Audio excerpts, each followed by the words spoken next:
So the first thing we need to do is we need to fill out the equations of which one is which. Okay, of f of x, g of x, and h of x. So notice that this is a square, and a square is usually well, it's always a parabola. So the only thing that I have that's a parabola is f of x. So this one would be f of x.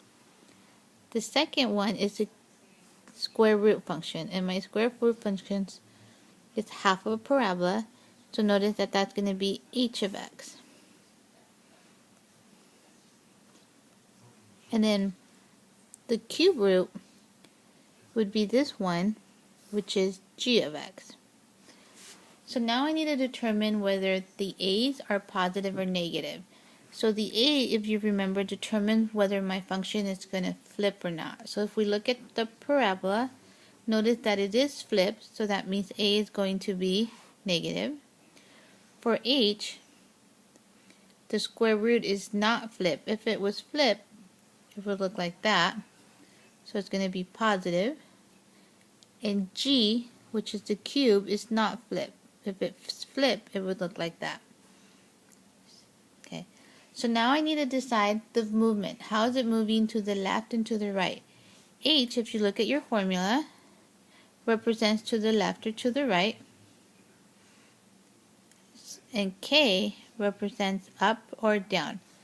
So if you look at your parabola, how much did I move? I moved 1, 2, 3 to the left, and 1, 2, 3, 4, 5, 6, 7, 8 up.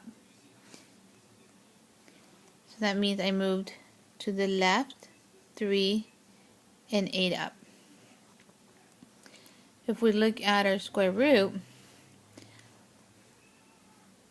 we just moved 1 down, and we didn't move to the left or to the right.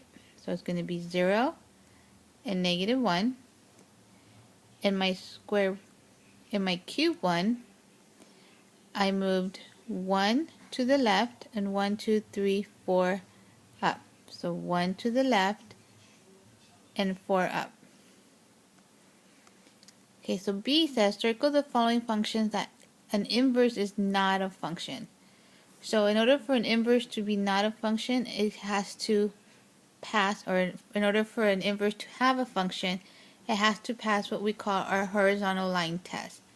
So if you look, the only one that does not pass the horizontal line test is going to be my parabola, which is f of x. Explain the reasoning in part B. So you can say the reason the inverse of f is not a function is because it does not pass the horizontal line test. So now we're going to determine the value of g of h of 0. So we're going to start with h of 0.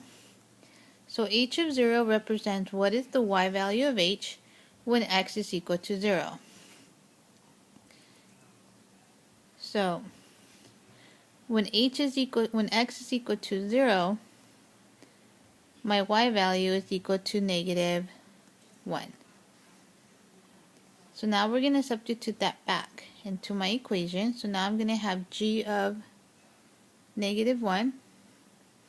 So now this represents what is my y value of g if x is equal to negative 1.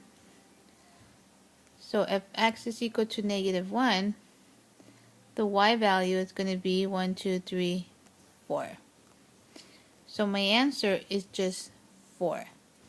So g of h of 0 is 4. E says, for what value if f of x equal to g of x? So what this represents is at what value is the y value of f equal to the y value of g. That's all it's saying. At what function is the y value of f equal to the y value of. So the only one that is equal would be right here at this point of intersection. So that's going to occur when x is equal to negative 1. And they're only looking for the x value. If you put the coordinates, that's fine. But they're only looking for when is the x value. The y value would be 4.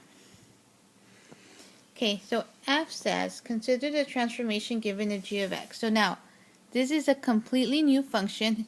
g of x. And we want to know what happens is I write g of x minus 4 plus 2. So since negative 4 is inside, that means it's going to go to the right 4. Remember, we always do the opposite. And 2 is on the outside, so that means we're going to go up 2.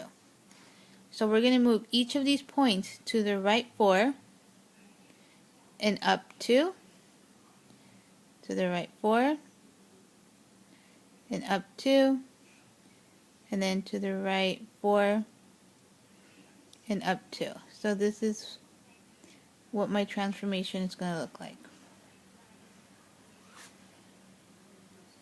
And then you have to describe it. So you have to describe this in words. So the function will move to the right 4 and up 2. So you have to say it in words.